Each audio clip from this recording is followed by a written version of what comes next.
All right.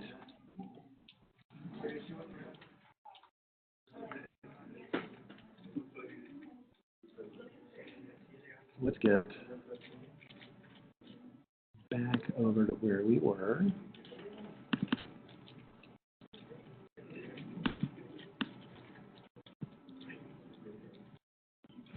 Looks like I am. Microvaria. ¿Cómo estás? Bien, bien, bien. Okay, I think we were in this one. Maybe a little left in this. I think we covered everything we needed here. Let me see if that's true.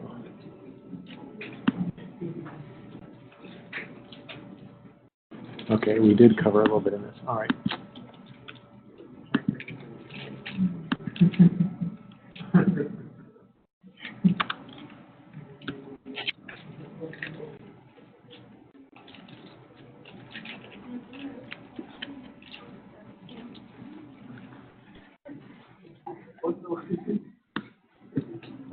Share my screen, and we're ready to go. So everybody's staying warm wherever you are. I want to bottle up some of this heat and take it home tonight because it's nice and toasty here. I actually hadn't thought of what would happen if I slept in my office. Could I pull that off? It's nice and warm here. Okay, we had left off with IP addresses last time, and we made it through a fair bit. We talked about and, ors, and nots, and we saw how routers had sort of quick ways of calculating things like network masks and network numbers so they could quickly determine whether they needed to bother forwarding a packet or not. We saw how we divided up addresses in a somewhat wasteful fashion, but which made it super easy to filter off whether we were dealing with a class A, B, C, or D. What we didn't talk very much about was how the actual routing then actually gets done. And we're not going to cover a bunch of stuff in this because you've covered it before, but I will review some pieces of this again. So one of the things that's important to talk about is these diagrams are, how do I say this? The diagrams are a little unusual. They draw subnets in gray boxes. They're consistent with doing that. But what they do that I don't like is they always seem to imply that the IP addresses are next to the switch instead of next to the router. And if I can find a little better example here, this one's not bad. They actually show the IP address close to the router ports, and it kind of goes downhill from here. So if you actually were to draw this, this is close to perfect. They drew the subnet so that it includes one of the router ports because one of the router ports has to belong to your LAN. And so here it does. They didn't draw it around the whole router, but they also didn't draw it around no part of the router at all like they did here. And here. And every other example in here that we can find. So we're going to be a little more careful about the way we draw what's going on. In fact, in this diagram, it gives the distinct impression that these IP addresses belong to the switch, and they most they most definitely do not. They belong to the router ports. All right. So if we're going to draw these things, if you see me give you these things in a homework or an exam, I'm try to be extremely meticulous about it and draw the IP address right up next to the port. And these, they don't even tell you what the port number is. They don't even show you an IP address. They give you the network number and an IP address for a couple of the PCs, but they don't even tell you what the IP address is for the router port. So you've got to be a little bit careful. They're okay. They get the point across, but they're just not all that accurate. Okay, back to something that's relatively okay on this one. They sort of color it in correctly. Okay, I want to switch us over now to the next chapter. There's a bunch of chapters left, so I will fly through some of these where we've gone through it before, and some of it you'll actually have a chance to vote on what it is you want to see. One of the things that's useful that this book introduces is this concept of direct versus indirect delivery. And you can actually write code to detect direct versus indirect and implement exactly what needs to happen in the forwarding of packets. So I find the concept to be particularly helpful to programmers because it gets the idea across. So in this example, I have what's called direct delivery because the destination sits on the same LAN as the source.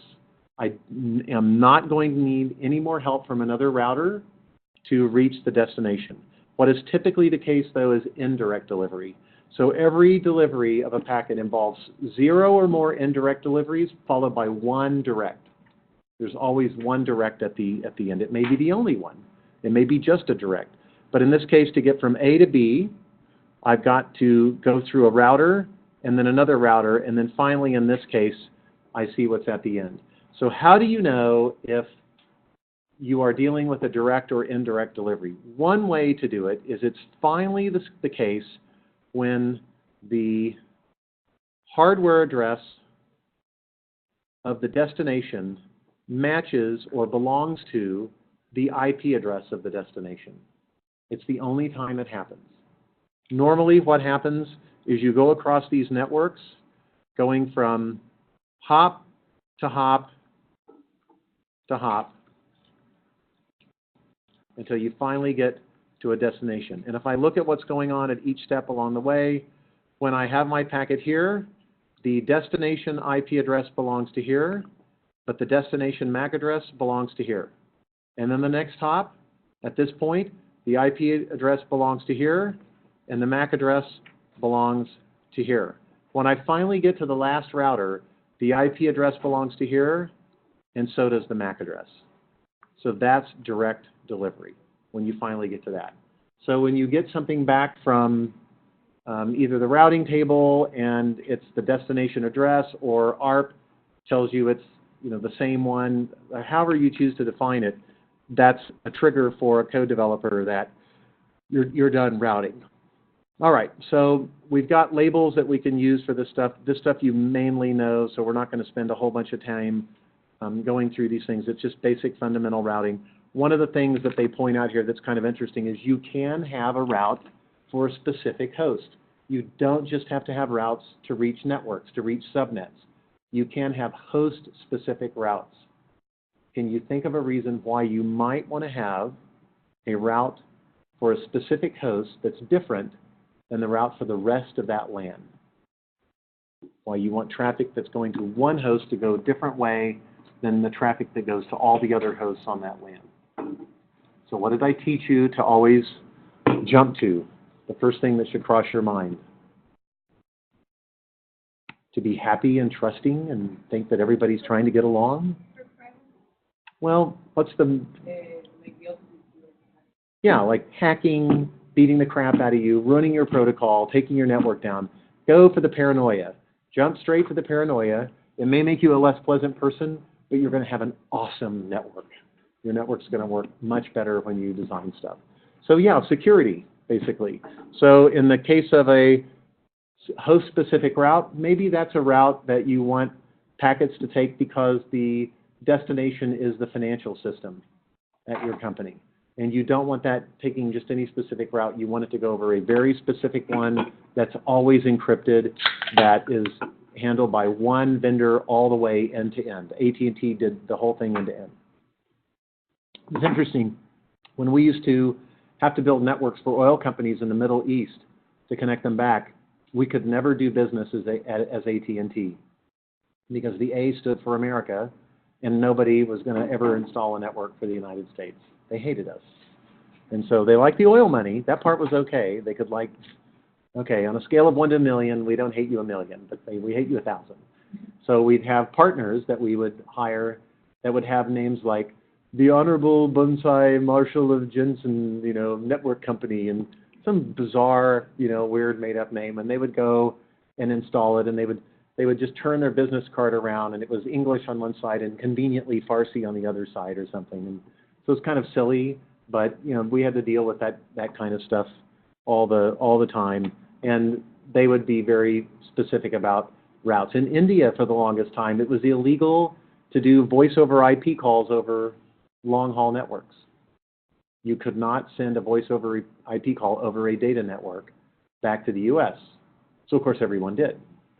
So if you were AutoZone or let's say Chase, JP Morgan Chase Bank, and you had a call center in India to handle people asking questions about their bill, for example, you would hire people in India if you could. They were less expensive and they spoke English, but you were not supposed to send those calls over anything except for regular telephone network.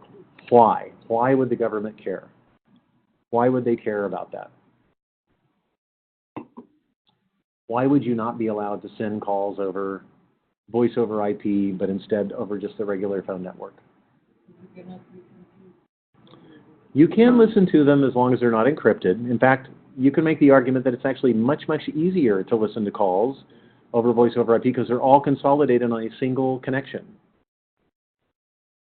So it's not a technology reason. No, I want to listen to. Yeah, I know what you meant, eavesdropping, but you can do that easily on data. In fact, you can listen to 1,000 calls on the same amount of bandwidth you could listen to 10 on a voice network. So it's not that. Yeah, why didn't the phone companies like it? Exactly. It's a money, 100% a money layer. So they wanted the money. If calls were coming in, they wanted you to be paying by the minute for the calls. And we're like, nah, come and catch us. So in China, they have a firewall for everything, and they call it the Great Firewall of China. Get it? Yeah, that's what they call it. And in India, they had this issue as well. So it took some negotiation and things like that, but we ran into, all the time, 3 layers above the protocol stack. It was kind of crazy. So you will route things host specifically sometimes if it makes sense. Salud.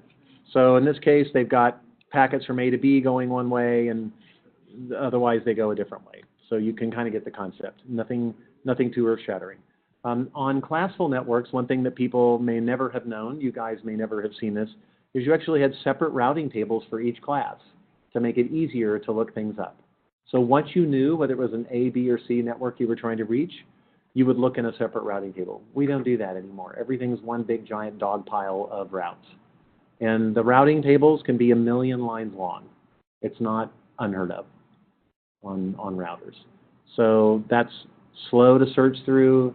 It drives the cost of the routers up, but that's the world we kind of live in now.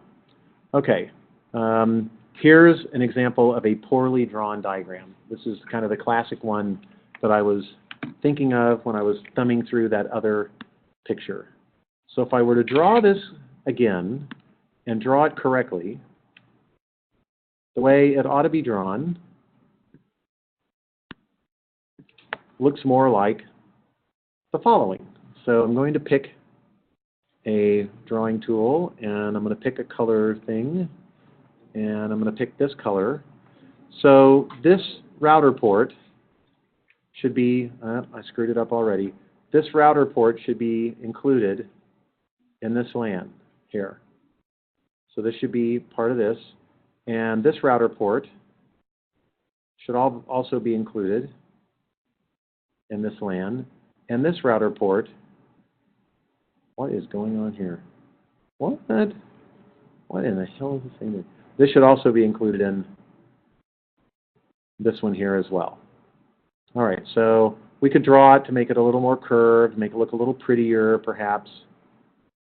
But this got screwed up. This should not be colored in up here. I had some other setting set somehow. And the other part that I don't like about this is the labels are in the wrong spot. So if I pull this up and collapse all these labels, what is this one here? This one I'll get rid of. Let's get rid of it. Okay. I can take this label, and where it should really be is right up here, right? It should belong to that router up there. It should be filled in. And if I continue on in this fashion, this label should, whoops, it's not going to work, wrong color. Hold on. This one should be here. And this one should be here. This one should be here. This one should be labeled over here. And this one should be over here. So it's kind of a mess. So if I drew you a network, I'm going to give you guys a little network here to think about. I'm going to draw you a network here. Let's say I have a core router at the center of my company. Then I have 3 divisions out here, and then I have an ISP who connects me to the internet. Off of each of the divisions, I have a LAN. And then I have a few computers that hang off of this guy here on like a little administrative network or something like that. How many LANs are in this picture?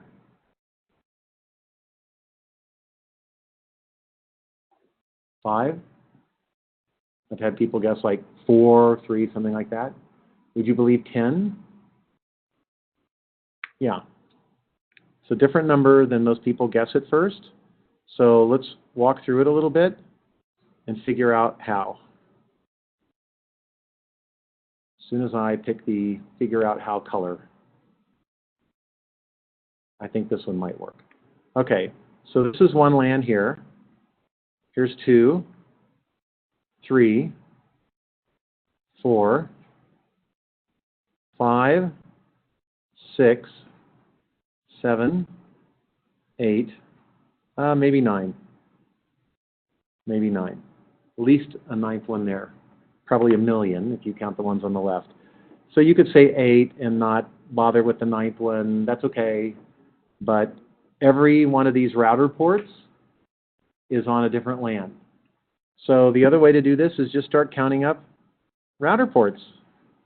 You know, you can take the number of router ports, like here, and you can go, okay, I got 1, 2, 3, 4, 5, 6, 7, 8, 9, 10, 11, 12, 13, and some of these don't have another end. This doesn't have another end. This one doesn't have another end. And this one doesn't have another end. So it gets me up to 18. Divide it by 2, and it's 9. Or just draw them out. So this turns out to be important when you're doing network design, because the way I would recommend you learn how to do networking, now that you have some skills from last semester, and we've talked a little bit about it here, is to take a very different path. So I'm going to walk you through some examples. You will not have the answers to some of this stuff, I predict. If you do, great, we leave even sooner. All right, so I'm going to draw you an example and ask you some questions. All right, so this is, don't like that color much. This is OXO's headquarters. And you have the task of designing a network for them, an IP network. They've built things up over the years. It's time for a complete redo. You are going to come through and refresh everything. So you've got several types of sites.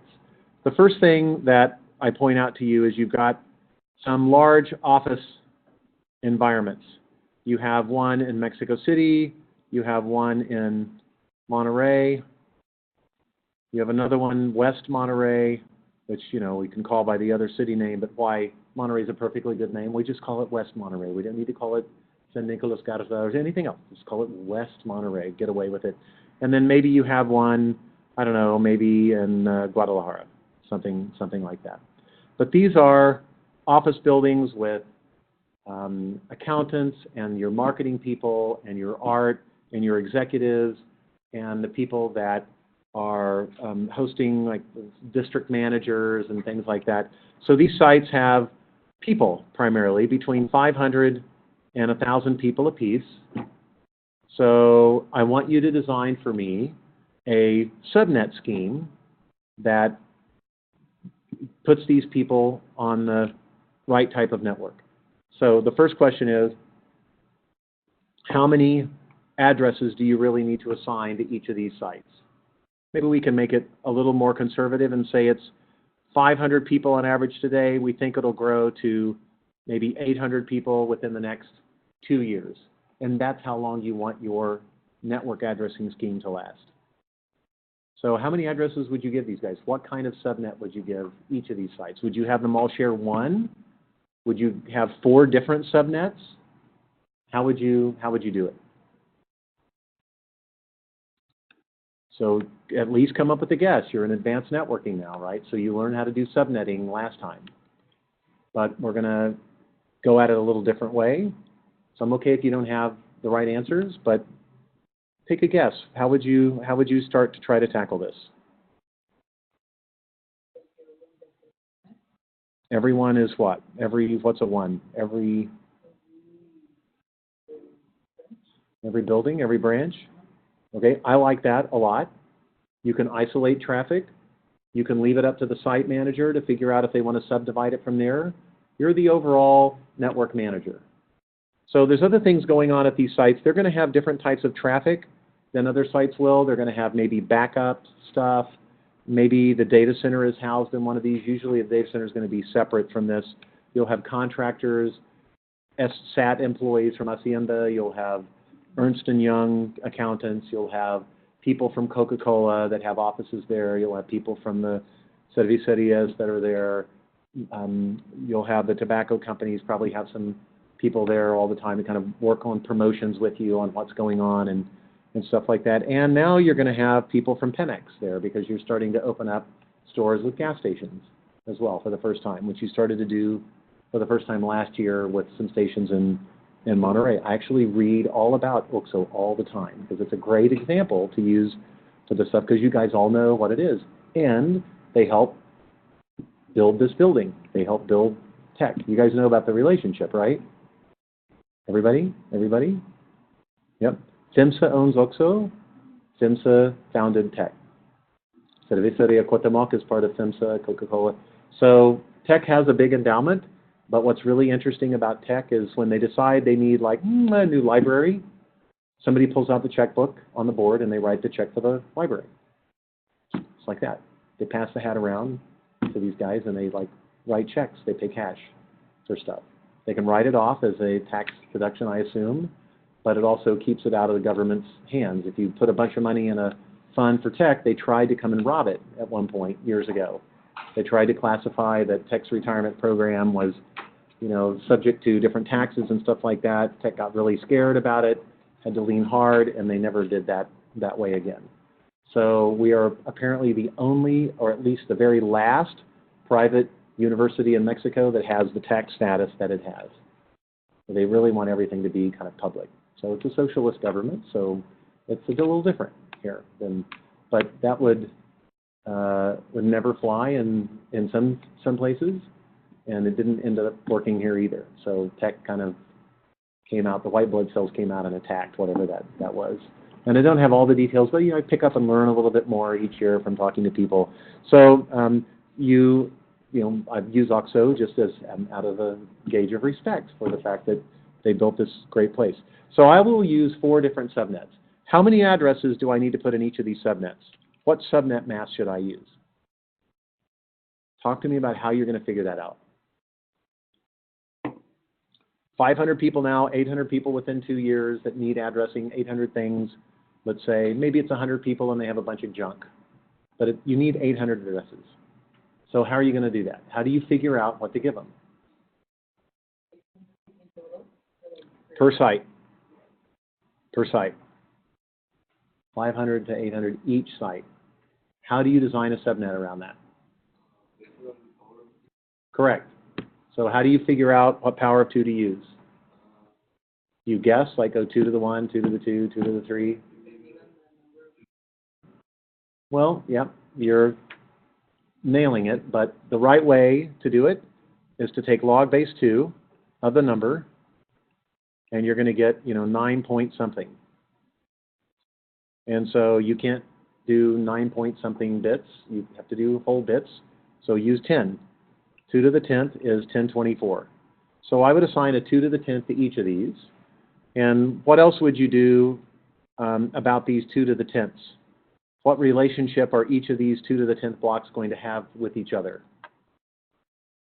What else would you do to make them, like, are you going to give this guy 126.14/10, and this guy 39.27/10, and this guy 116.42/10. Does that make sense? Adjacent blocks. Why?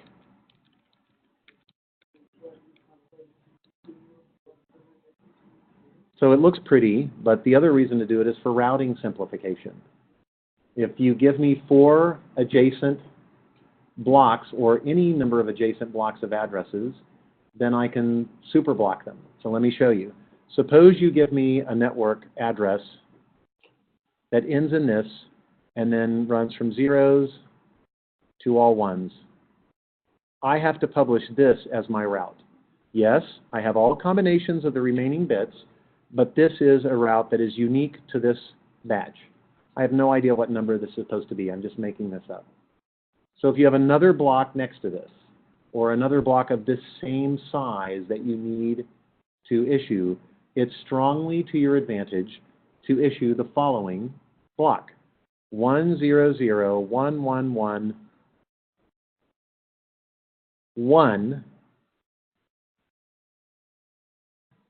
dot, and then all of the combinations after that.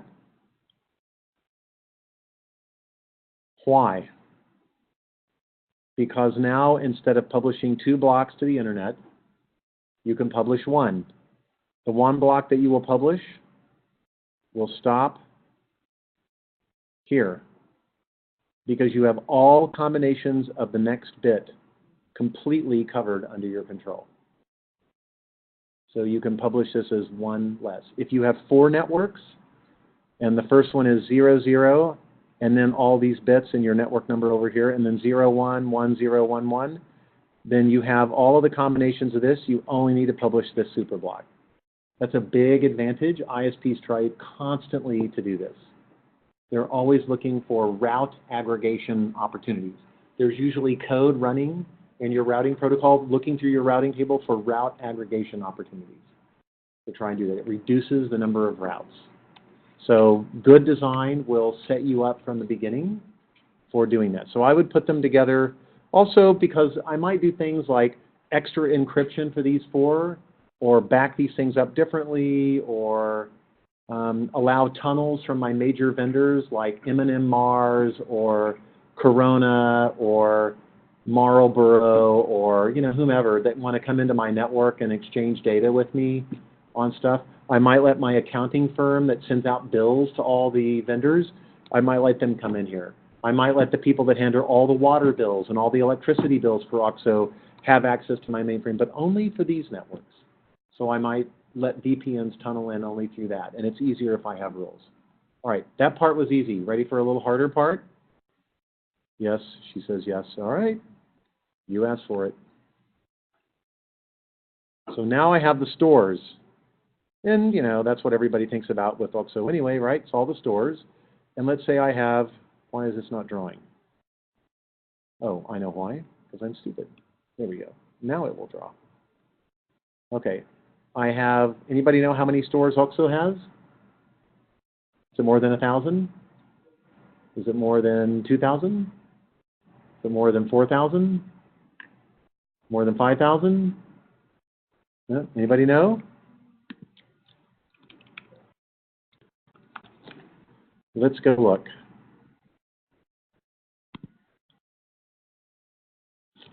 They have 22,000 employees and how many stores?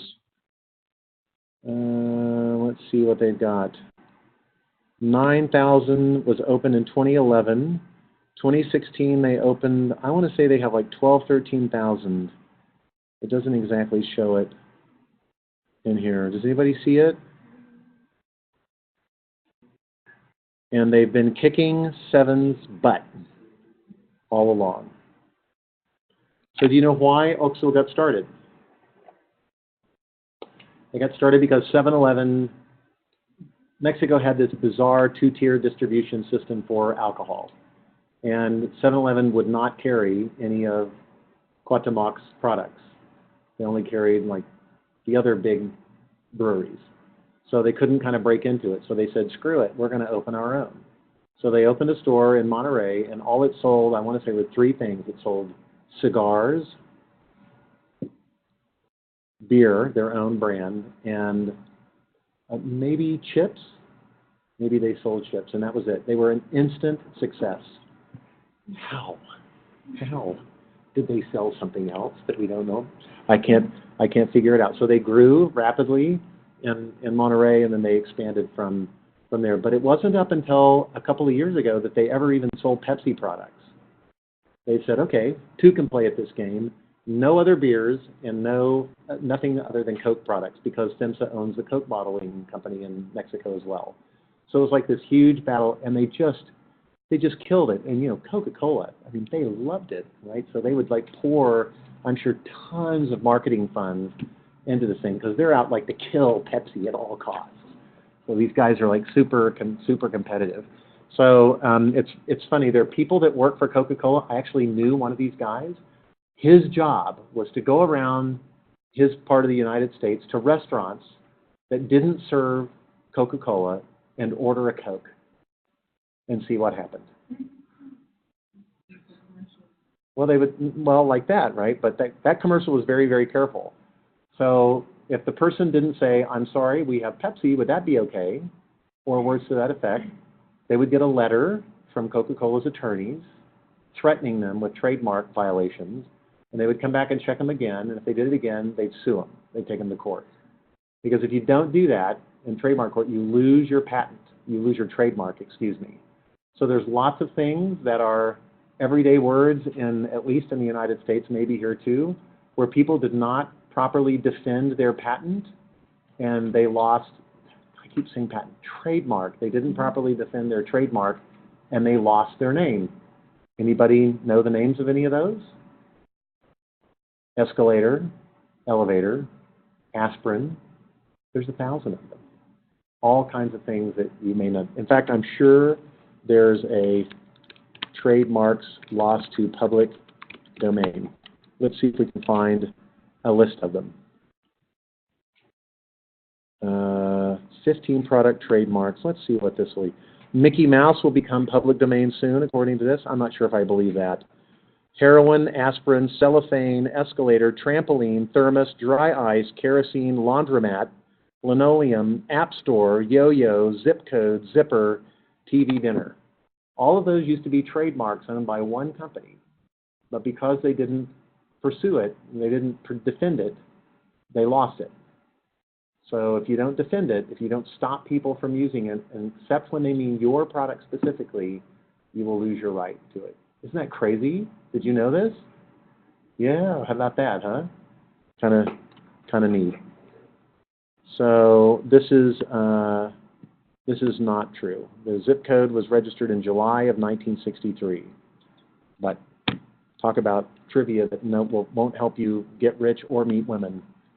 Knowing when the zoning improvement plan was inaugurated is not going to make you a wealthy person. Okay, back over to where we were talking about the stores. So let's say I have 12,000 stores.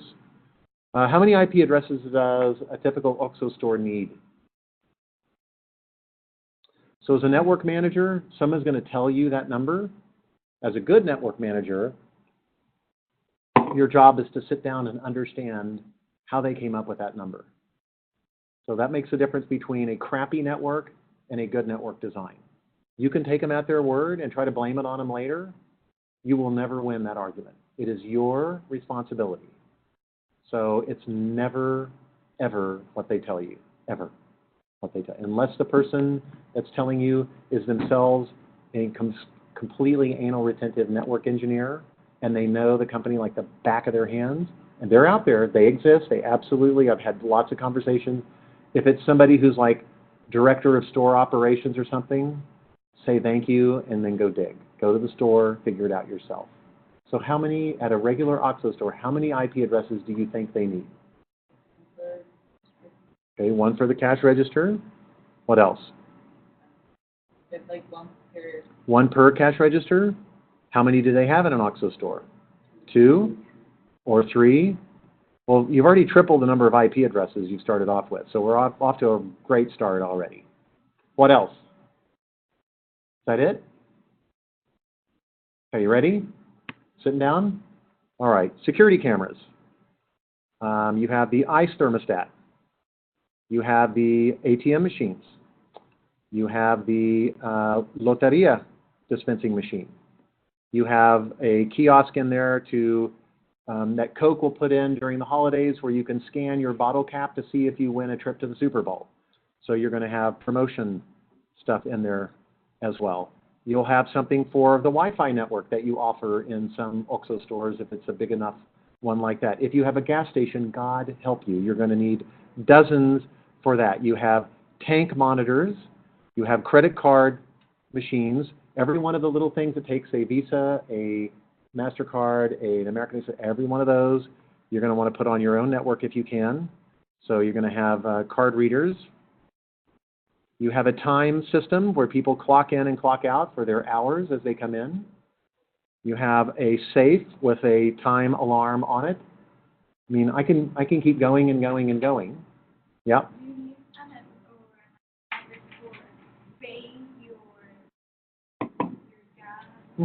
Well, it depends on how they've got it designed, but those systems may all use one network connection, but they probably have 2 or 3 backups in there as well, because it's terrible if it doesn't work right. Who knows what's going on in the back? There may be a line that goes to Telmex, a line that goes to Femgas, a line that goes to Drenaje, and who knows how they manage it.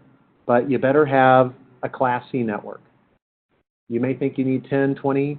Because what's coming after that are the Internet of Things devices and all kinds of deals like RFID readers to see when a bag of chips has been removed from the thing, or your security thing that checks to see when somebody's walking out the door with something that they're stealing, or something that measures how tall they are and dispatches police, on and on.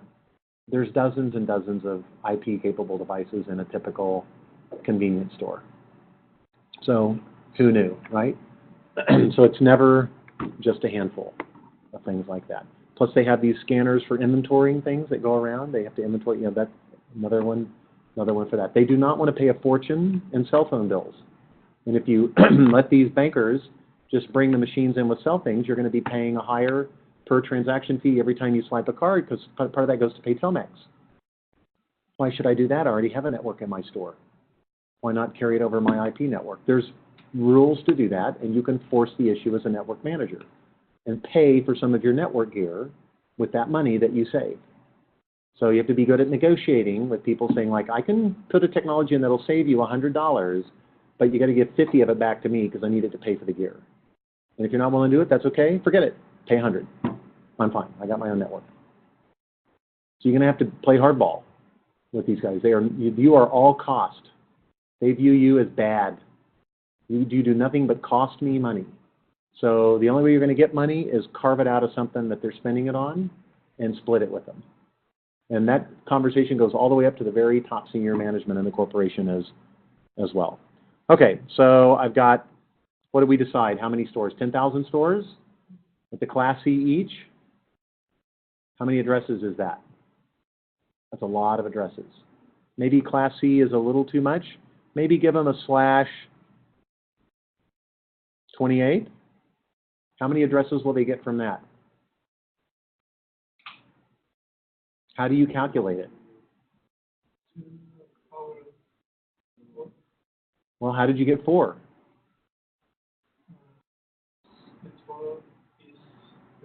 Right? And? Right. So it's going to leave you with 4. So that's 2 to the 4th. That's 16 addresses. You're going to lose 2, one for broadcast and one for network number. 14's not going to cut it. Let's double that. What if you made it 30? Maybe that's not. What about 62? That sounds like it might work. So let's make it a /26 network. So you're going to have 10,000 /26s. How do you figure out how many that is, what that block size looks like? There's one way to do it, which is a mistake, and it's to say 60 addresses per store times 10,000 stores equals 60,000 addresses. How many do I need for that? That will not get you what you want, for a really good reason that I'll show you when we do it the other way. The other way is to say, regardless of how many devices they actually have in there now, I'm going to reserve a 26 block for them today. On top of that, I need to repeat that 10,000 times. So what's log base 2 of 10,000? Well, 2 to the 10th is 1024. 2 to the 12th is 4096. 2 to the 13th is 9680. And 19,200 is 2 to the 14th, I think. So we're going to use 14 more bits to give you 19,280, something like that. 16, maybe it's 16,384 actually. I'm super netting a little bit here. 16,384 addresses. So that's enough to give me 10,000 stores. So I'm going to add to my 26 14 more bits. So you said it was 4 before, right? 4 bits over here. And this will be 14 more. So that whole thing here is going to be a /18. Of a /18, each store gets a /26. I have enough to do that 16,000 times. So I have a bunch of growth in there. Maybe some of those I'll pull back together into a big block. So let me give you a little harder problem.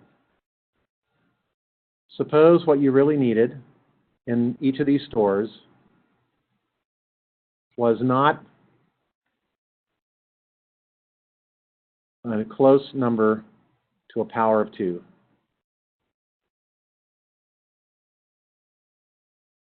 It's having a hard time keeping up with me. So how many addresses do I have available in each of these? 2 less, right? Because I'm going to steal 2 of the addresses, 1 for broadcast and 1 for network number. So I'm going to write some of these down for you guys, and we'll just ignore all this down here. It's too small. So suppose I told you you needed 68 addresses per store. Your first reaction should be, "Argh." It should be like, oh no, you got to be kidding me. Just a little bit beyond what I need. So as a network manager, you got a problem. You want to put in 68 addresses per store. It's between these two, but it's very close to this. So one choice, which may seem like the only choice, is to give everybody this size block. What's the problem with doing that? Yeah, you're wasting 58 of your addresses, basically half. That's a KOD move, otherwise known as a CLM in technology. It's kiss of death or career limiting move. We used to say this all the time about people. Oh, did you hear about Bob? He went out and gave the presentation, man. He pulled a real CLM. Oh, what did he do? So career limiting move is like, congratulations on a brilliant but short career. I actually had some jerk scientist at Bell Labs tell me that once.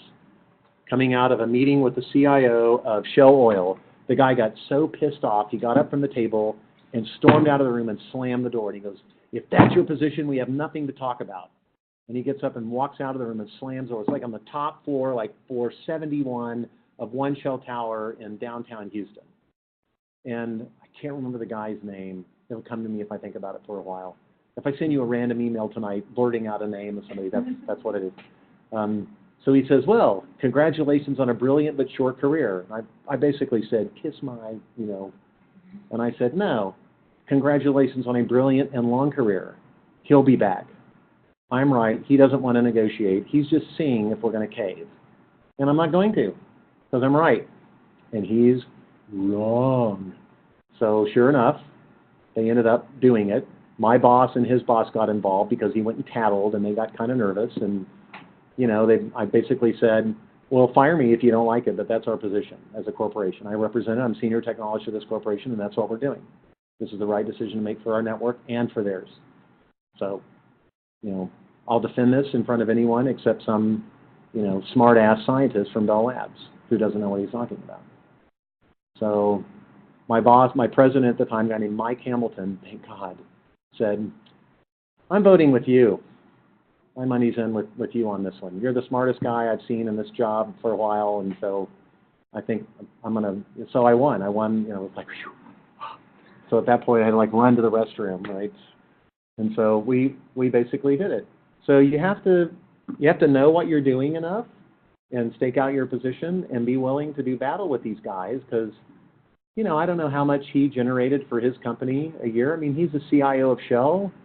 His name was Merle Bone, probably dead by now. But Merle was, you know, super hard driving kind of deal. But my position generally is that CIOs don't make any money for their companies. All they do is spend money. Now, if they're good, they may spend less than they did last year, but Shell's not in business to run PCs.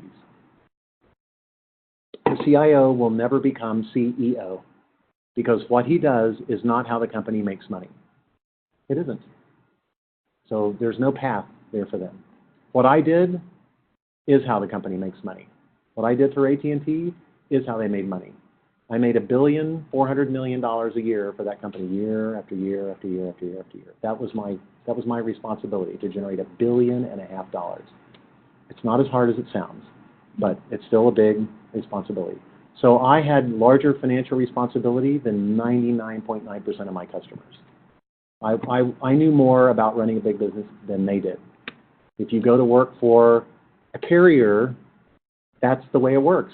If you work your way up at all, you will rapidly be responsible for networks that are orders of magnitude larger than anything any of them will ever touch in their careers. So you can't be a jerk about it, but you have to design it right and help them understand why it's the right thing to do. So the key question in that is what I'm doing the way the company makes a living? If it isn't, you will never be CEO of that company. Impossible. If what you do is what they do to make money, then you absolutely can become CEO. If you're a pilot, you can become CEO of Aeromexico. If you're the luggage guy, you can't. There's just never going to change. That's the way it works. If you climb telephone poles, you can become CEO of AT&T. That guy did. Ed Whitaker climbed telephone poles in Tyler, Longview, Texas, and ended up as the CEO of AT&T, and then of General Motors Corporation, and then was named by Trump to be ambassador of the United States for Mexico, a job he did not take, by the way. But, you know, I know it's shocking, isn't it? Are you breaking up with someone? That's a really bad omen if you're suspicious at all. I don't want to, you may want to throw some salt over your shoulder after class today or something. Yeah. Okay. So in this particular case, you've got to make the decision on this network on what you're going to do. You can't waste 58 addresses.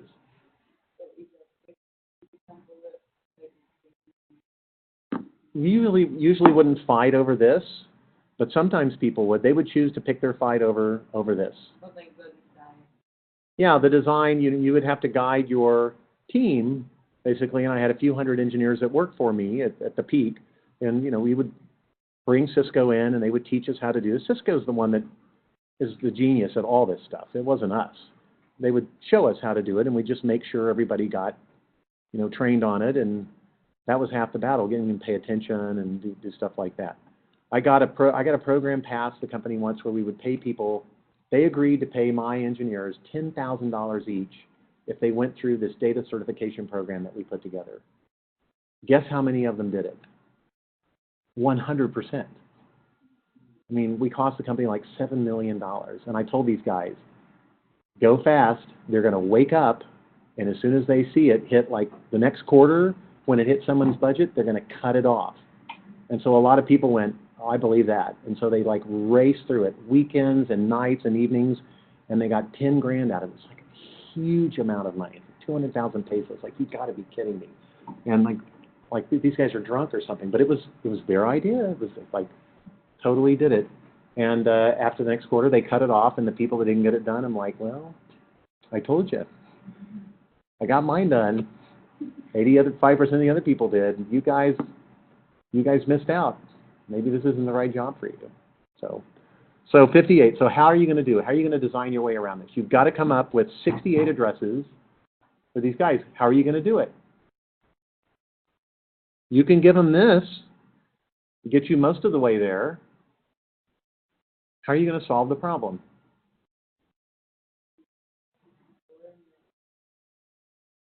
A 64 and then a 4? Why not?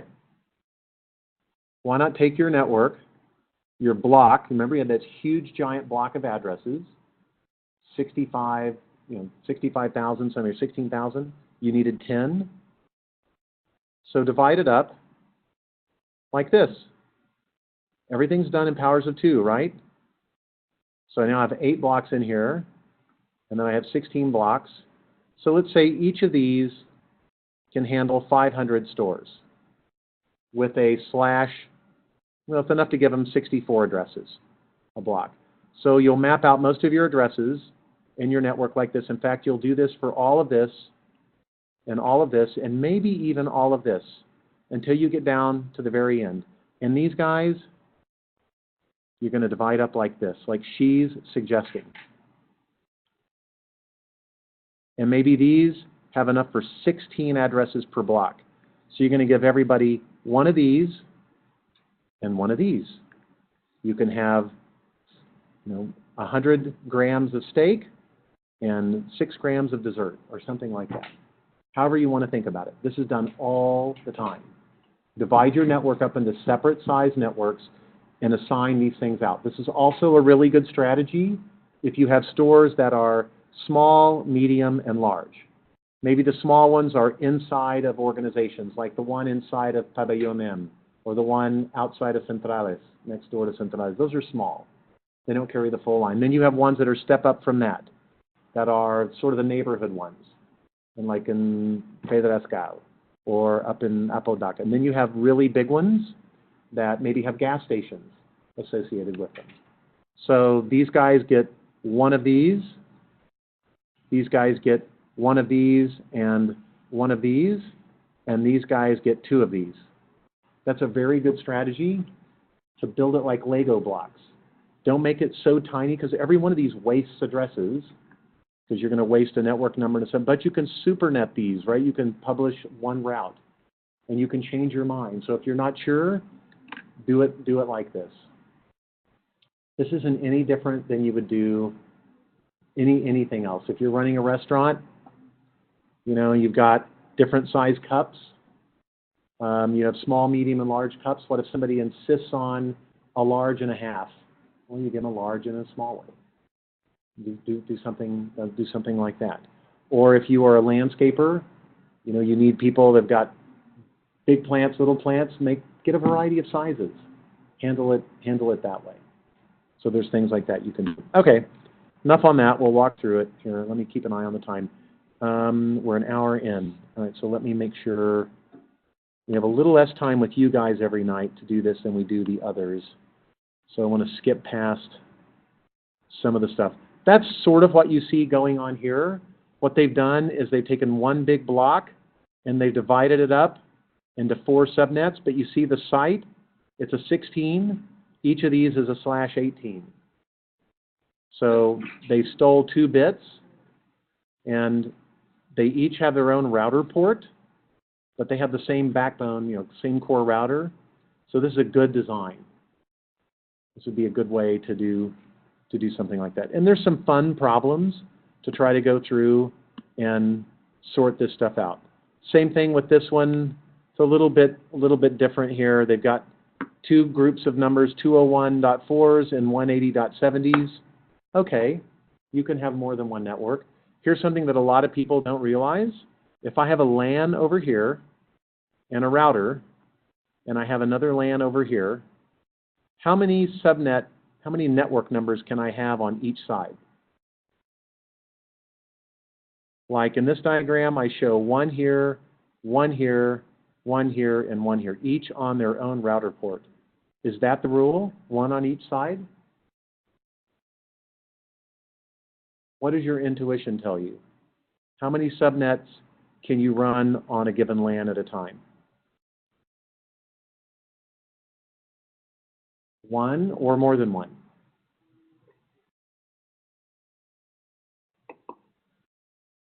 Come on, be brave. Make a guess. Could be wrong. It's okay.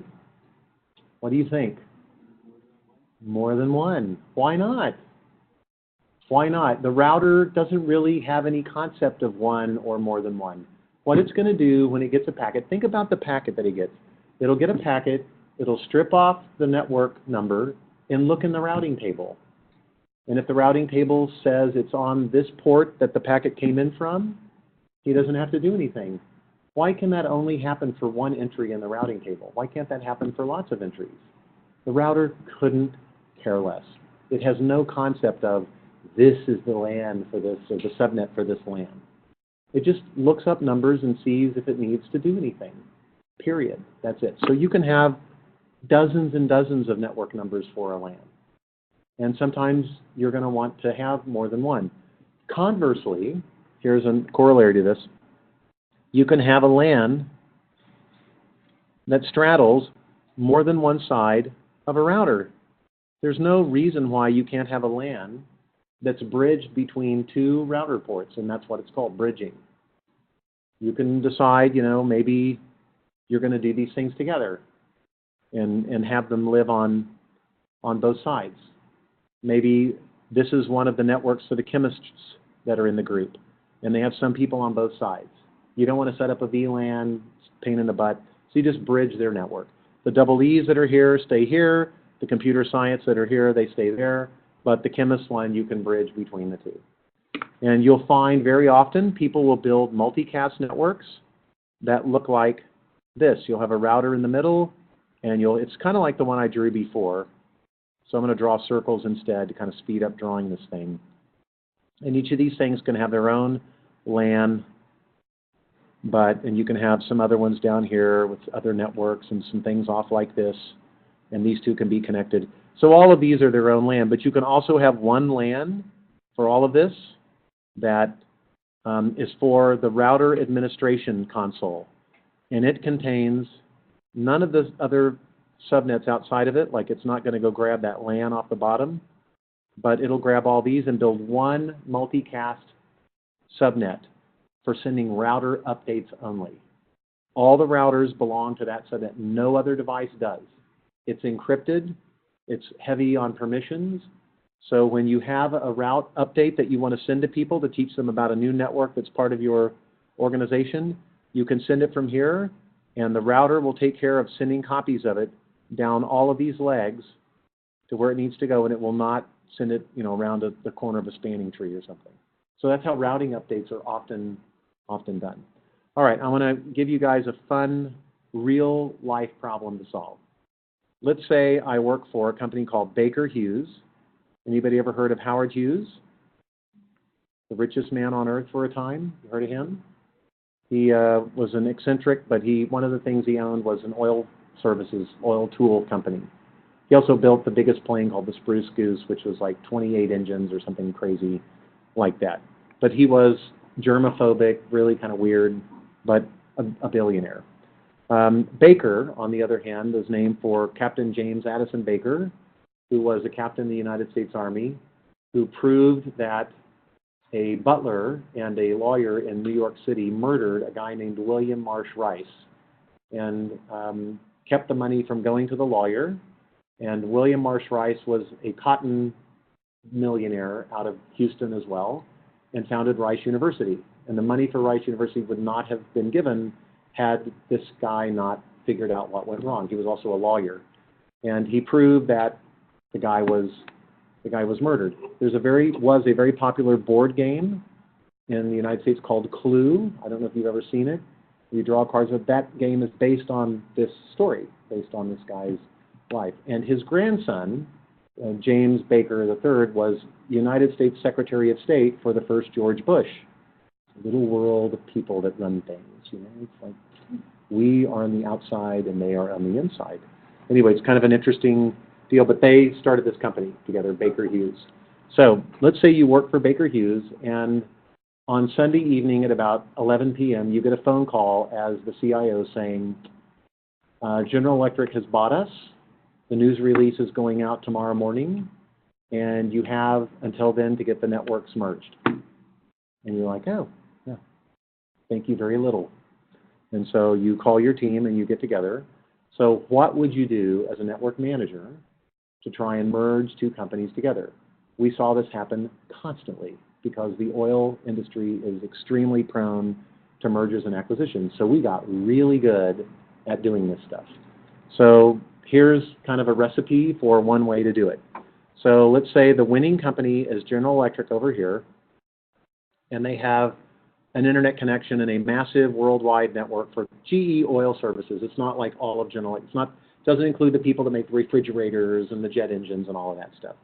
So they have a big network, and you are over here with your network, and you also have a bunch of sites, and you've got your network and all this stuff in here. So let me simplify this a little bit and show you kind of what's going to go on.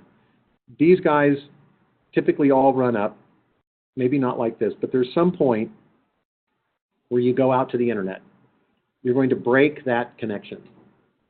And the ISP that you have, you're going to install VPN software that's going to go across the internet into GE's network into a VPN concentrator.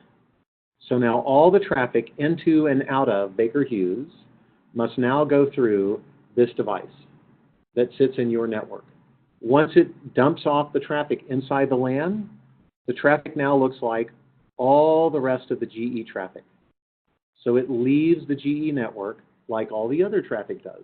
If it has to go through a firewall, then this traffic will now go through a firewall. If it has to be checked to make sure the websites aren't bad sites, then this traffic will be checked for not bad sites as well.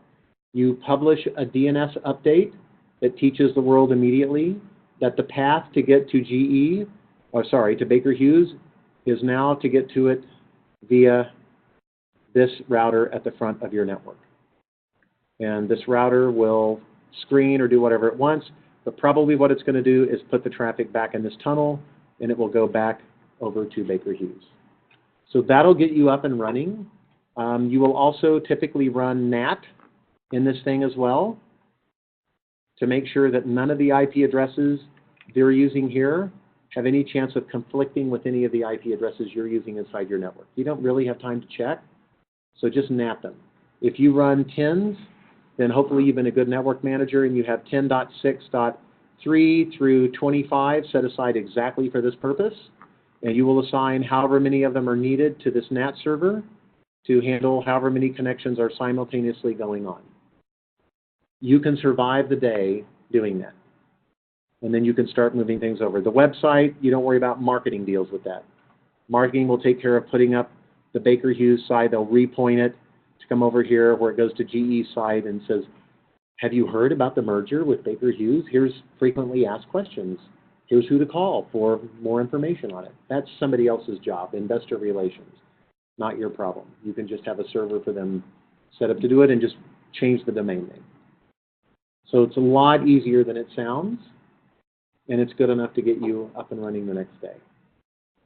So being good with tunnels and NAT and having a good handle on IP address management, you just pray to God these people were good. And usually they are, because most of these companies let a Cisco systems engineer do most of their design, or at least be a key part of the conversation. And have you guys heard of SEs before? So the SE is kind of the technical person that goes along with the salesperson that has responsibility on a day-to-day basis for a given customer. It's called sales engineers. They have more complicated titles, but usually the S and E are part of the title. CSE, senior SE, blah, blah, blah, blah, blah. So the SEs are the ones that have responsibility for the success of the network at that company. So it's a lot of pressure, and they get paid pretty well. The salespeople get paid crazy. Cisco's the only company I have personally worked for where there was no compensation limit. Meaning, if they had a promotion where you got paid 1% of the sales above your sales target for the year, as long as the customer bought, something in each of the 4 major product categories of a certain minimum amount, then you made like 1% of everything past that. If you had a crazy good year and they divide the number up and it says you should get a check for $1 million, Cisco had absolutely no hesitation whatsoever at giving you $1 million. It's the first company I've ever worked for that didn't have caps on compensation. At AT&T, You know, you could get maybe 3, 4, 5, 10% more, and a thank you, pat on the back, and maybe a trip to President's Club. There is no way they're going to pay you a percentage of what you earn for the company. They're too greedy. Most companies will not do that. Cisco got the very best people because they did that. So there were people walking around the office that, you know, they had like they made $1 million that year. Can you imagine? The salespeople, not the SEs. The SEs would not make that kind of money. They would do okay. So at the end of the year, what the good salespeople would do if they wanted to keep their SEs, I saw this guy do this once. He shows up in the office with the big giant rolling cart from the loading dock, and it is piled completely full of flat screen TVs and big giant boom boxes and laptops and every other kind of, you know, phones and watches and just all this kind of technology crap you could ever imagine. And he had a Santa Claus hat on and a jacket, and he would go around the office, ho, ho, ho, ho, ho. Have you been a good SE this year? Why, yes, you have. Here's a 40-inch TV. Help me pick it up. And so, you know, he would give these guys like $5,000, $10,000, $15,000 worth of gifts. It was like astonishing to watch. People were like, "You've got to be kidding me!" And you know, usually have a policeman, I guess, show up at the loading dock with him so he doesn't get robbed or something. But these guys, if they like made it rich, they would show up and just give tons of stuff away to these guys. I had one guy that got sent on a vacation to Hawaii with his family, thanks to the salesperson. Somebody else that got to go on a big elk hunting trip to Canada with some other buddies in the office. Somebody else got to go on a spring training deal with the Astros, and just crazy stuff these guys would do. And it made it a lot of fun as long as things were going well. And if things were going poorly, people started disappearing because they would fire you as quickly as they would pay you if you couldn't get the number done. They needed you to get it done, whatever it took to get it done. So Cisco was also the first company I ever worked for that did not do drug tests. So I got my job, and I said, okay, so when do I do the drug test? And I'm like, what? It's like, when do I do I haven't done my drug test yet. Oh, we don't do drug tests. No, I know. I said, I haven't done my drug test yet. And they go, no, we don't do drug tests ever. I'm like, you got to be kidding me. How do you know if your employees are on drugs then or not? As long as they're hitting their number, we don't care. I'm like, you got to be kidding me. I didn't know whether that was like an ethical dilemma or a moral dilemma or financially just reckless, or they're lying. I mean, it was like one of these moments like, what? You're not doing drug tests? You know, I worked at AT&T. We did random drug tests. I worked for customers like the railroad where they would do drug tests all the time on employees because they were like driving locomotives and things. So it's just a different world in IT sometimes. It's kind of crazy, but it was fun. It was fun to watch these guys show up and give out all this stuff. All right, so you did okay on this. I mean, this is kind of the idea. You're basically going to take the whole network and sort of tunnel it under everything else, and that'll get you through the day, right? So that'll keep people from sending out secrets and things like that. All right, let me see what else we have to kind of go through here. I'm not sure how much further we went through this stuff. This is all more examples. I need to give you a couple of problems to kind of go through a couple of these things. Oh, we did finish this thing up. So the last word in this chapter on routing are what the switches look like. This was actually in the other textbook. You just may never have seen it. A crossbar switch came from like the phone network, and it's a way you can imagine 0 can talk to 3 without touching any of the dots that 1 uses to talk to 2, or that 2 uses the 3. You know, you can get some multiple combinations up here. This is a much stranger looking one, and for some reason our author is in love with the Banyan switch. The advantage this one has is as you are examining the bits of where you need to go, you're actually making progress through the switch. So that by the time you look at the last one, you're out the switch, out the other side. Okay, well, I don't think people care that much. But again, the idea is you can have more than one thing going on at a time. All right, that's it for that deck. And what I need to look at a little bit here is a few slides into this. So we can take a 10-minute break if you guys want, and we'll be here till 8:45. or plow on through and I can try to wrap this up in 30 minutes? What would you rather do? She's okay. Does anybody want to challenge her on that? Not taking a break and plowing through. She thinks you can do it. She says, I mean, so nobody? All right. You're a wise man. Okay, so IP, as this diagram shows, is actually a block that has more than just IP in it. So in this chapter, they start to actually show us a little bit more of the detail. ARP is down near the bottom. ICMP is up near the top. Why they couldn't make this explicit, I don't know. But what this means is ARP is part of your network layer software. It does not run on top of IP. It can send its own packets out directly to Ethernet. Well, that's a good thing because we need ARP to get a MAC address so we can build our IP packet. So if ARP had to go through IP, then that would be impossible. On the other hand, ICMP sits up at the top of this box because it sends everything it does through IP. But it's not coming from the transport layer. The call is coming from inside the house. It's like one of those horror movies. So ICMP sends something out on IP. So we'll take a look at basically some more details of how this works. This is what the header for an IP datagram looks like.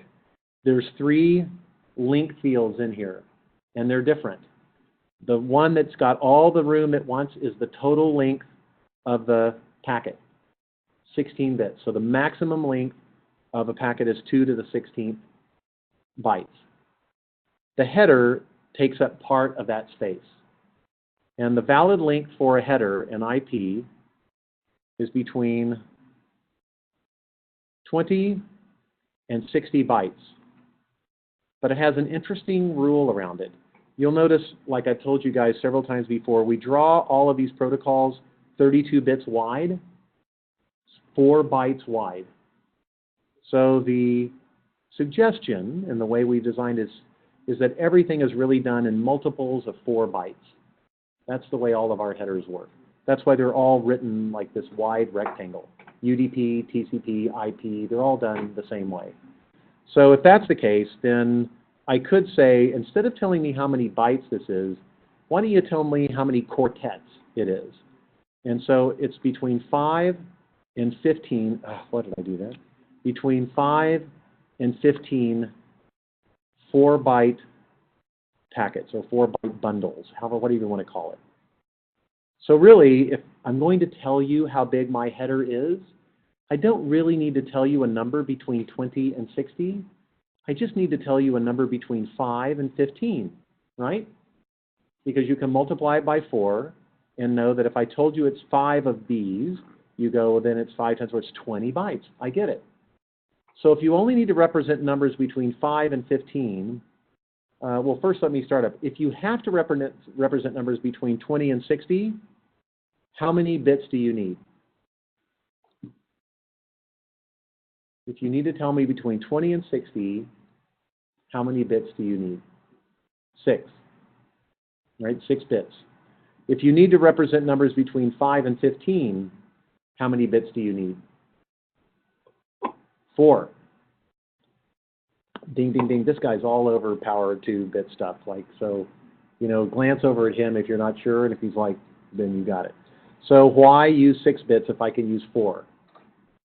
Hey, it's a freak skill. I can do it too. Not, you know, other people have skills. So header length is only going to be 4 bits long. So you've got to remember to multiply it by 4. We see the same thing happen with fragments, and we're going to talk quite a bit about fragments. Fragmentation offset is 13 bits. Why? Because I needed 3 bits for other things. So my fragment, I really would like for it to be able to be 16 bits to tell me how big it is, but I can't. I can only use 13 because I stole 3 bits from you.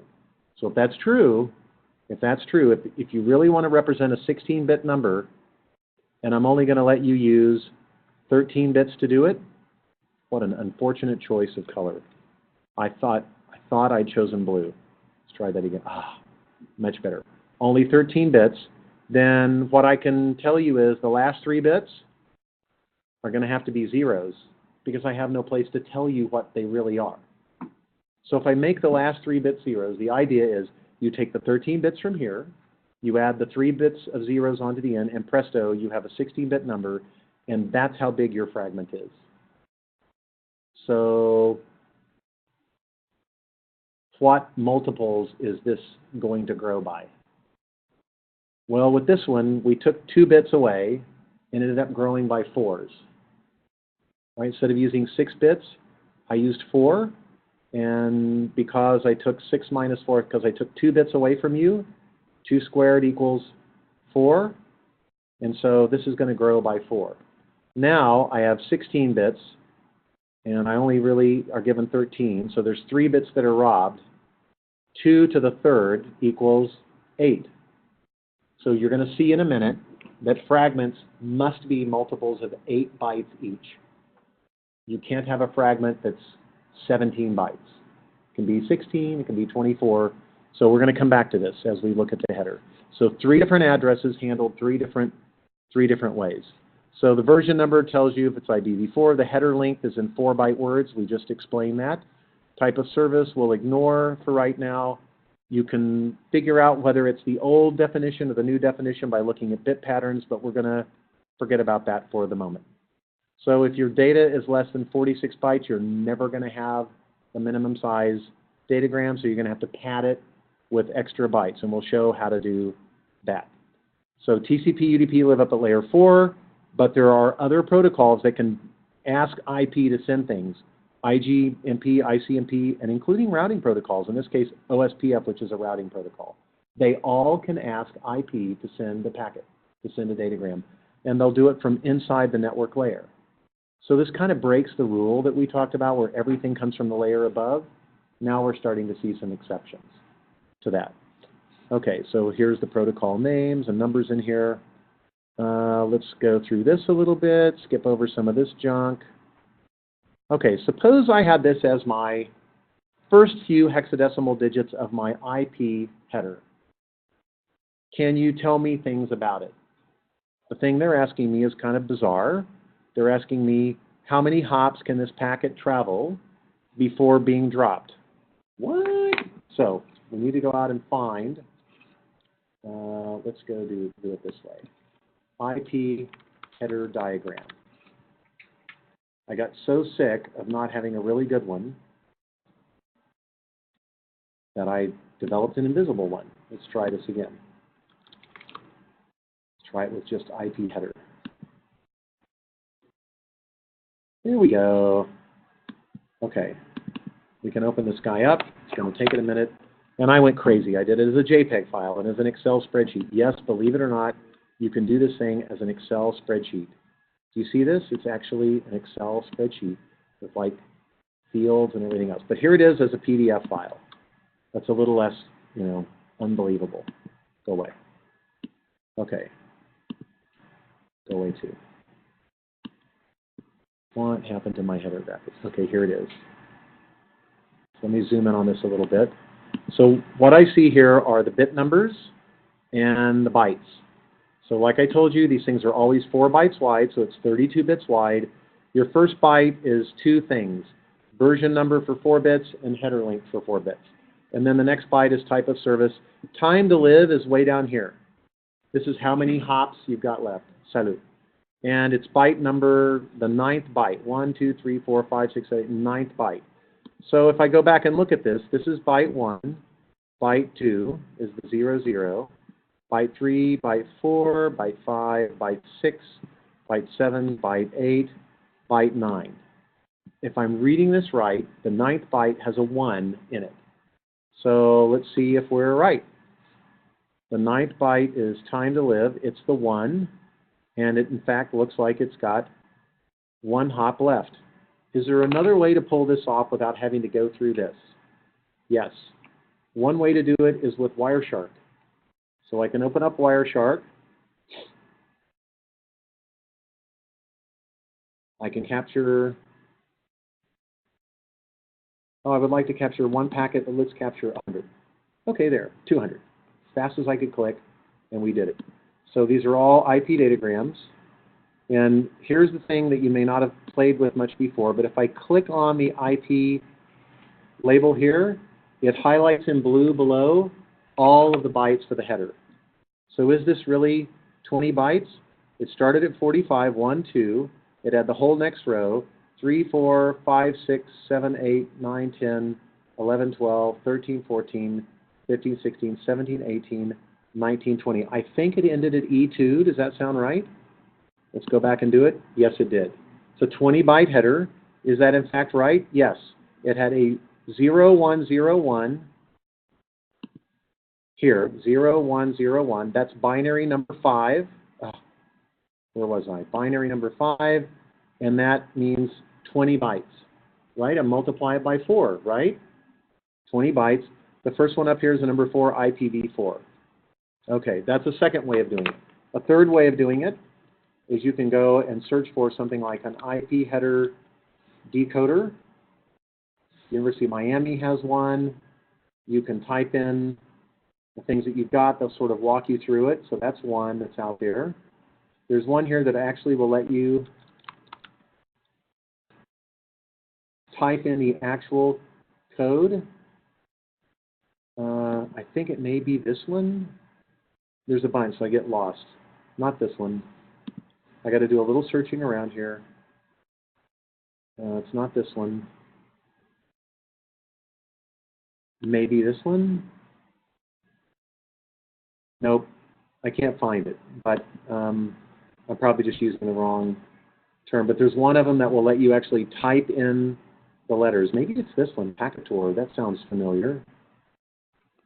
Oh, yes, it is. So I'm going to go back over to my header here, which starts with the 4.5, right? I'm going to come up here and get rid of this. I'm going to type in 4.5. Scroll over a little more. 45000028 EB01400 F2 0690 OD D1 C5 C9 09 OA OF 68 E2 and say decode it. So what this one will do is start to decode this stuff. Ethernet frame. So the problem with this one is it expected me to start at the beginning of the packet. I didn't. I started at IP. In order to make this right, I would have to actually add in the stuff that preceded the IP header. We could do that. I think it's going to overwrite what I did. Oh, no, it won't. Yay, yay, yay. So let's go 0023DF, A384340008, E3FF FD90 0800. Now I have the first part of the header. So now let's go down and figure out what's going on. It knows it's IP. Its header length is 20 bytes. This thing said its salute, its IP address was 10.15.104.226. This thing agrees, 10.15.104.226. What do you know? Those hex characters really do have all this data.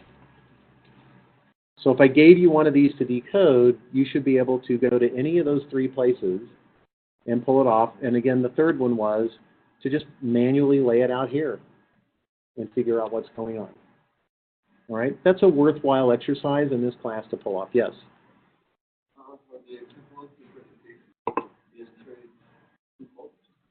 One, because the number is 1. You subtract when you go into the router. So assuming that this is been received at the router, it will subtract 1 from it. It may drop it right here. It may get rid of it. Depends on whether Wireshark is showing us the number before or after the number was subtracted. So we can actually look and see what this thing says. Where is the 9th byte? I'm not sure I'm counting right. 1, 2, 3, 4, 5, 6, 7, 8. No, oh no, it's a much bigger number than that. 1, 2, 3, 4, 5, 6. 3, 4, 5, 6, 7. Yeah, it's F2. It's enormous. F2 is like 256 plus another 2. 200 and, is that right? It's a big number. Let's see if we can find it in here. Time to live, 242. That's big. Yeah. Wouldn't want to be you. That's a lot of, did I say the wrong thing? Okay, so that's it. I've had it. 242 is the last straw. I'm leaving this class. All right. So last couple of things in here to take a quick peek at. I think we're almost done with that. We need to cover a few minutes on fragmentation. Fragmentation is a little tricky. There are 3 fragmentation bits in every packet. Do you remember me telling you every packet is a fragment, even when it's not? Anybody? You remember me? Yeah, thank you. Thank you. I have 2 yeses out of that. So what we're going to look at is what those fragments are. So here's a packet that has 4,000 bytes of data. And I'm getting ready to send it on a network that cannot handle a packet that size. So I need to bust it up. We call it fragmenting the packet. And I'm going to have 3 different fragments. The first one's going to start where this one started, at byte 0, and will run up to byte 1399. So apparently my fragments can't be bigger than 1,400 bytes. That was my problem. So I build one of that. I build another one of that size. The third one doesn't have to be that big. It only has to be 1,200 bytes, and I've managed to do it. So what is this offset number? Well, if I look in my header, there's a place for this fragment offset. This was that 13-bit number I told you about, and it's multiples of 8. So I take whatever binary number you find in here and multiply it by 8. So if I'm trying to tell people that this second fragment starts with byte number 1,400, I divide it by 8, and 175 is the answer. That's the number I put in here. I put in 175, whatever that is in binary, that's what I put in this field. Okay? So it restricts me to only doing 8 bytes at a time, but you know, that's okay. I'll have to pad it at the end if it's not. So far we kind of get the idea of the octets. Here's a little more detail.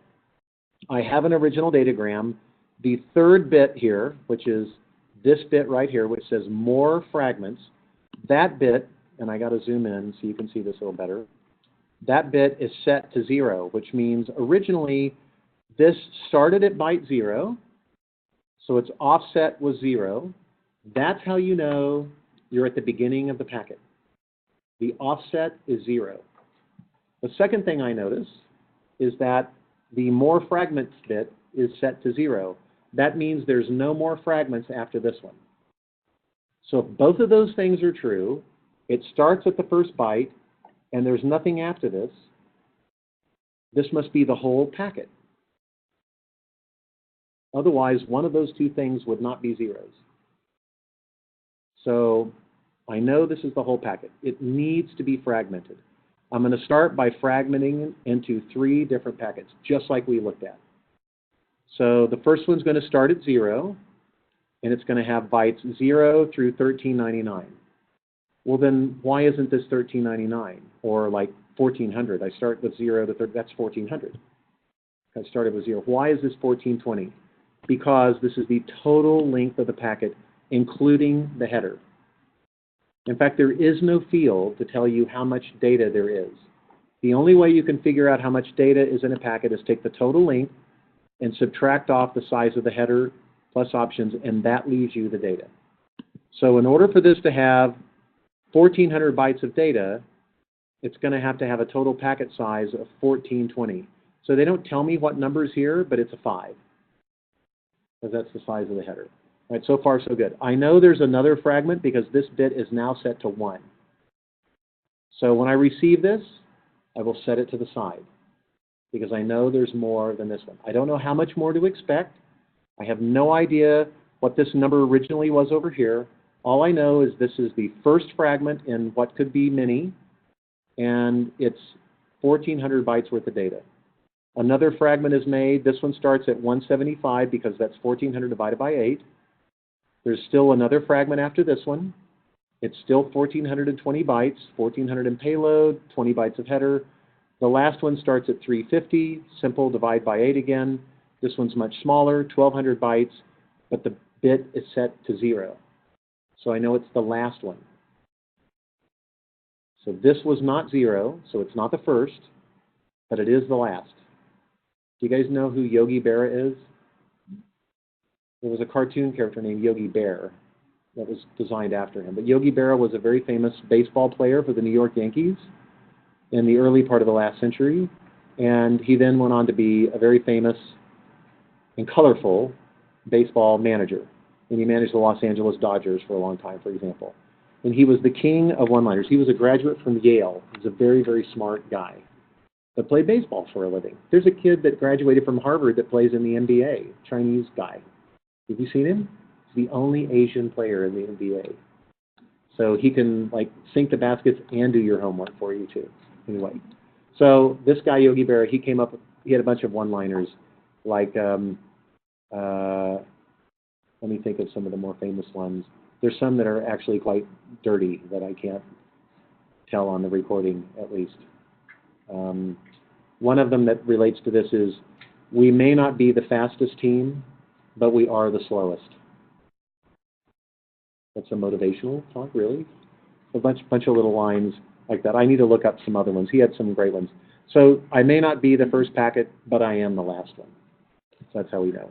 All right, this middle one got fragmented again into two more. You just follow the same rule. Neither one of them are the last packet, so they're both ones. They can be whatever length they need to be.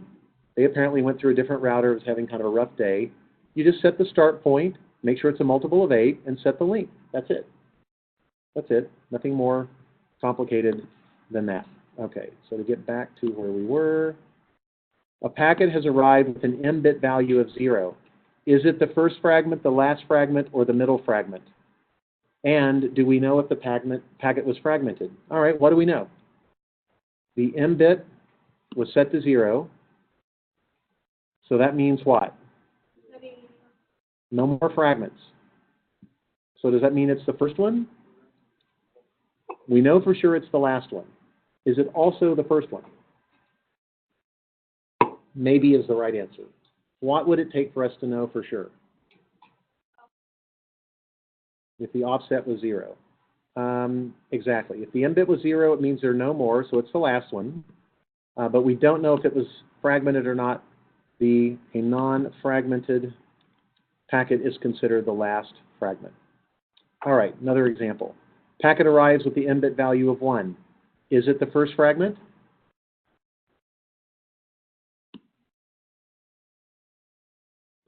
Maybe. Is it the last fragment? No, can't be. It would be 0. Is it a middle fragment? Maybe. Do we know if the packet was fragmented or if it came from a packet that was fragmented? Yeah, wouldn't be a 0. All right, you guys killed that one.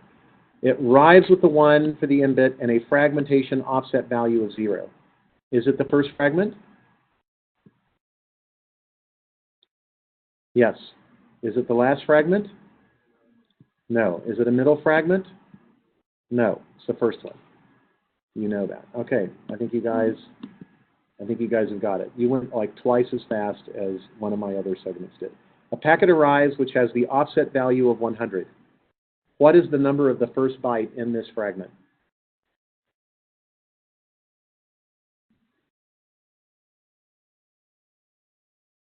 The offset value is here. It's 100. So what's the byte number of the first byte in this fragment? From the original 0th byte in the original datagram, 0 through 10,000, let's say, this one starts with which of those bytes? It's a fragment, so it took a chunk out of the middle of my datagram, starting at what byte number?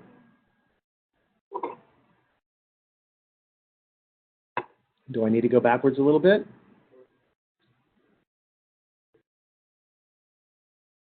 I think I've gone back way too far.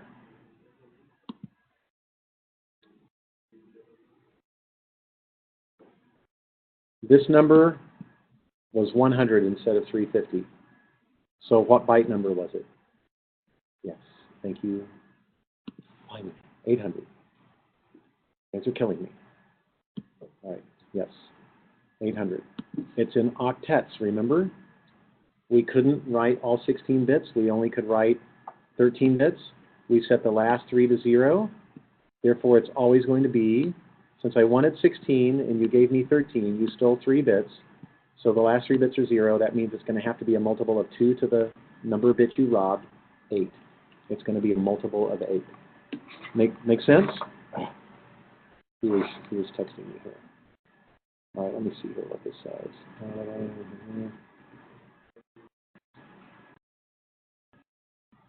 Okay. Whoops. This is my rise here.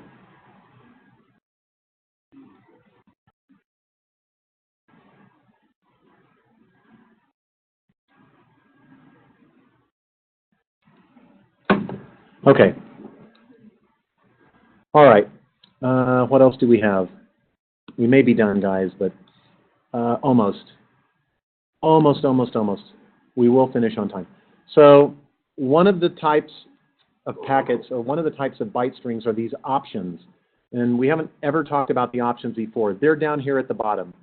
You don't need them on lots of IP packets, but they're helpful. You can actually get stuff done with them. So there's several different classes of these things, and they fall into 2 categories, single byte and multi-byte. The single byte ones are usually there to pad the end of your packet so that it's an even multiple of 4 bytes. So we can see what that looks like right here.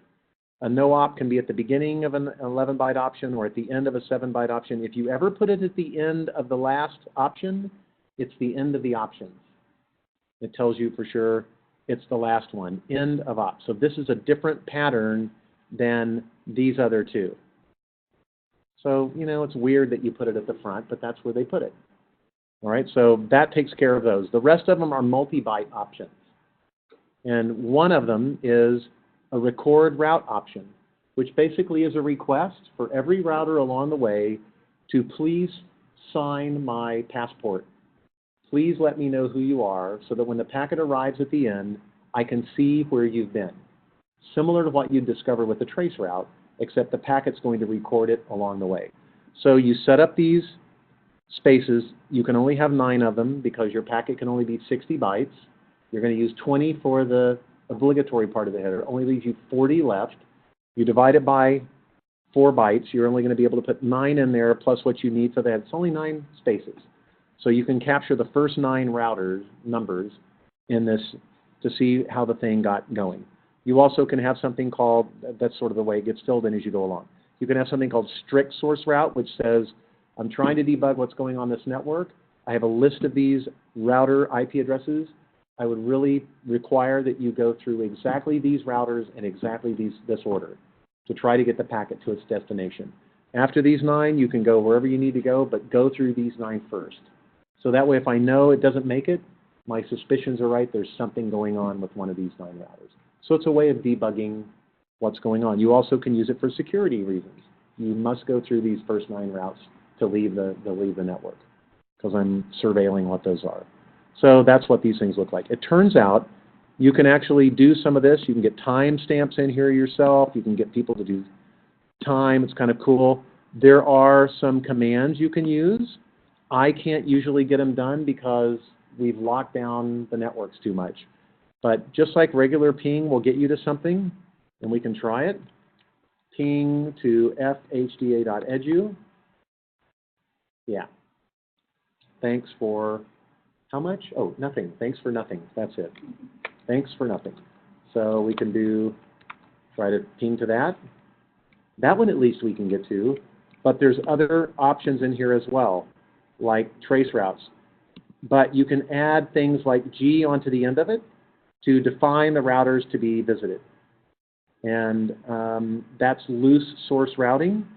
And we can ask that we send this along, but we want you to stop at this router along the way. So we can try doing that. We can say, let me see what the route looks like first of all. Yeah, you're a jerk. Okay, so trace route G, and I would like for you to go through 10.15.104.1. I could make this a very long line if I want.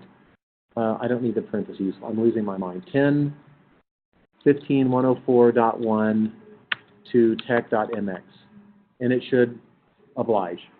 So it does go through that for me. Okay, that's a neat parlor trick. Golf clap, golf clap, golf clap. Okay, so you can show people, you know, like one of the command line options. Here's one that's strict source routing, which I scrolled right past. So some of these you can do fun things with and play around with it. You're usually not going to be able to do it at tech, so you're going to have to go outside and get something done after that. You guys know what the checksum is.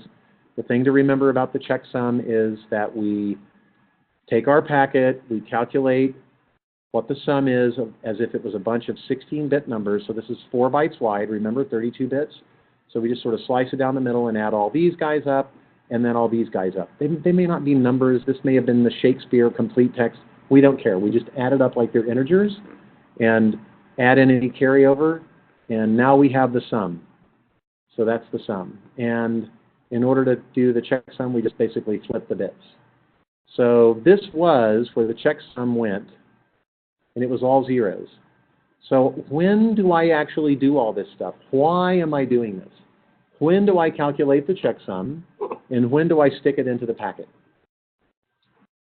Who does that? It's done at the IP layer, but when do I calculate the checksum? What good does it do me? What service am I being provided with the checksum? Corrupted during what? Exactly, while it's being sent. So you calculate the checksum right when you're going out the door, right when the IP is about ready to hand it down to Ethernet. You calculate it and you stuff it in that field and then let it go. You don't do anything with it after you've inserted the checksum. You're not going to add it up yourself. You've done your job. You've calculated it, you put it in the packet, and you let it go. At the receiving end, they add it all back up again, and it's going to be the sum of two things. It's going to be the original sum that you had before, because that's what adding all these together except this gives you, plus now this extra field which you stuffed in right before it left, the checksum. When you add those two together, you should get all ones. So what's a really fast way on a computer of figuring out if the contents of a register are all ones? If you've had any computer architecture, assembly language design, etc., what math could you do to figure out if that number is all ones?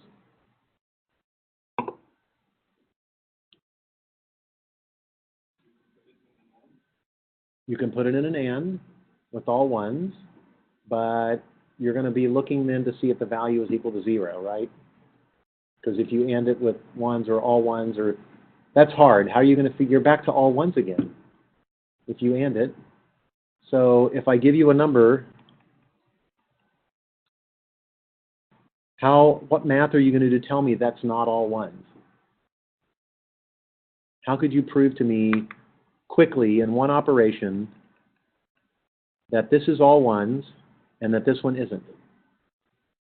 And there's no instruction that says, look at it and tell me if it's all ones. That doesn't exist. We do have a branch on burned out bulb command, however. It will branch if your light bulb's burned out. That's a joke. It's a joke. It's not real. Okay. So what math operation could you do to tell if this is all ones or not? What's the simplest math that you learned as a kid in elementary school, in primary school? You learned subtraction first? Really? Addition? What was the first thing you learned to add? 2 plus 2? Wasn't 1 plus 1? Wasn't 1? Well, I mean, come on, guys. I said the first, not the nth. So what happens if I add 1 to this number here? What do I get? Something else like this, right? Okay. What happens if I add 1 to this? Zeros and an overflow, which is a bit in every architecture I have ever worked on. Add 1 and see if you get an overflow bit. That's 1 CPU cycle, 1/4 of a second on a 4 gigahertz system. Super freaking fast. It's the simplest thing in the world. So whoever thought this up, I think probably worked their way backwards with, how are we going to tell? How are we going to figure it out at the other end if it's corrupted or not? And they work their way backwards. Well, what's something easy to do? Well, you could add 1. Well, how am I going to? Well, if it's all 1s, then okay, let's go with that. So sometimes you can kind of get inside the head. It's kind of cool that they did that, right? Wasn't a dumb idea. We will not do ATM at all. I will not show you that. This is a very different view of IP components. We're on the last 5 slides. All right? So what this is trying to show you is how, as a programmer, you would go about writing IP. You're going to need a processing module that gets packets in from the internet and takes packets also from the layer above and processes these. So it needs to build an IP packet out of it or strip the stuff off if it already was one. It needs to send things that are coming into a reassembly module to be rebuilt, set timers. If the timer goes off, throw it out. If it's all there, send it up. The forwarding module is going to look in the routing table. If it needs to be fragmented, it's going to fragment it unless the do not fragment bit has been set, and that is one of the bits. That's what this bit is here, do not fragment. So if you get to a place where you have to fragment and that bit's set, you just drop it and send an error message back, complain. All right, so that's kind of the idea. So let's walk through the pseudocode. My adding module, what the heck is my adding module? Oh, to add the header onto the front. So I will encapsulate the data into a datagram. I'll calculate the checksum and stick it in there. I will send the data to the corresponding queue. What do you mean queue? Oh, queue for that outgoing port. The 3 megabit per megabit per second link going towards downtown, for example. Okay, what about the next block? The processing module. What was that one? Oh, is this big guy here. So what does he have to do? Take a datagram from the input queue. If it matches a local address, you're done. There's no forwarding you need to do. Send it to the reassembly module and you're done. If the machine is a router, decrement the time to live. Okay, that's where that happens. If the TTL is less than or equal to 0, throw it out and complain. Otherwise, send the datagram to the forwarding module. It looks good. It's got time to live. It's not local. Send it on to the forwarding module. What does the forwarding module do? Well, nothing until fragmentation is finished. Fragmentation will see if the size of your packet is greater than the maximum transmission for that network. And if it is, it needs to be fragmented. But if the do not fragment bit is set, throw it in the trash and complain. Otherwise, fragment it. Calculate the maximum size, divide it into fragments, add a header to each one, add the required options as necessary to each fragment, and send it on. Else, if it doesn't need to be fragmented, then just send it. All right, and you've got a set of linked lists that you're building with the assembly table. That makes perfect sense, doesn't it? You get these things at different spots. They're going to go at different points in the linked list. You build the linked list when you have the whole thing done.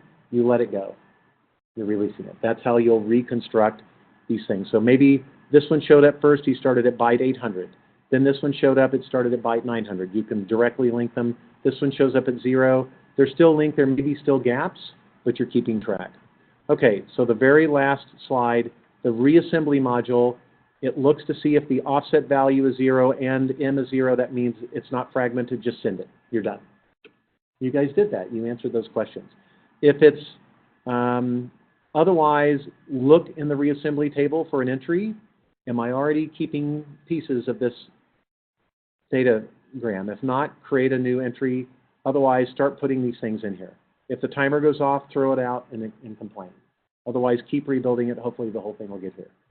That's it. You could write IP from this. When I was in your year of college, they made us write Unix from scratch, the whole thing. So we fell quickly into 2 categories. People that were like, is that all you got? Bring it. So they crank up the rock music in the computer lab, and they sit there and they just start slinging this stuff out. And you thought, you shall be a coder. Like what is it called? The hat? Sorting hat, thank you. They picked them as a sort of, everybody else freaked the hell out. They're like, so we got it done. We had to work together and stuff, and it turns out we were better coders than we thought we were. But some of these guys were miles ahead of everybody else, and they went on to be they won ACM competitions. And have you ever heard of a thing called the Obfuscated C contest? It's like, what's the most complicated way you could possibly write a simple formula? So complicated that no one can tell what in the world it does. So this is a contest. And instead of like adding two numbers together, you would do bit shifts and reverses and twos complements and checksums and sorts and, you know, to just do like a simple little deal. There was a guy named Rube Goldberg who used to make these toys in the United States whose toys were used on Chitty Chitty Bang Bang, which is a movie, and he also was the sponsor for this game called Mousetrap. Have you guys ever seen that toy? Where you build these complicated things to kind of trap Mousetrap, where you know, the gun shoots and then it causes the ball to roll, which sets the match starting, and it burns the fuse, and you know, it's one of these crazy, ridiculous kind of deals.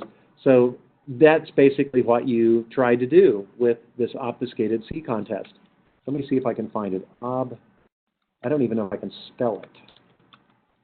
Obfuscated means hopelessly disguised. Here we go, the International Obfuscated C Code Contest. Winning entries. Okay. Want to see one? Not really? No, you do? Okay. We'll look at one and then we're the heck out of here. Okay. I want to just see the source code. Spoiler, spoiler, spoiler. Anderson, Bellard, Burton. Oh my God. Serial. What was the problem? Spoiler summary. Here we go. Okay. Prince, hello world, where read is right. Prince garbage, weird CPP, hello world works under CC. So apparently this was all supposed to write hello world. And so these are the comments that people made when they tried to run them, I guess. So we can look at some of the C. What is this one supposed to do? Okay, you are not expected to understand this. Taking input from a standard, apply the source size rule. The program's official length is written to standard error. Okay, so here's how they did it. Good God. They do this to calculate the length of the input that you said. So you can try running these things, but you have to be like a super jock to be able to write it. So I had guys that were in the programming with me that won these freaking contests.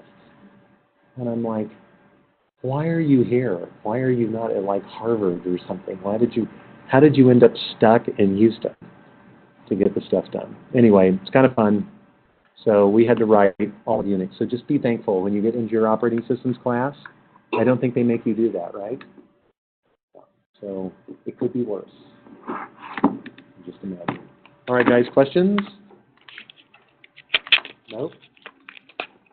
More interesting but probably useless stuff for your life? But at least you know how to navigate what's going on? Hey, you are getting some politics tips in here as well, like how to survive somebody who makes 20 times what you do, storming out of a meeting and leaving you abandoned. I mean, the way I looked at it was like, well, he left, and now I'm left in his office on the top floor. How bad could this be? You know, so, and it turned out to be okay. I got lucky. All right, guys, have a great one. See you next week.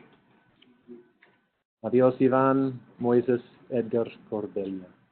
Some of you were actually here in the room, I think.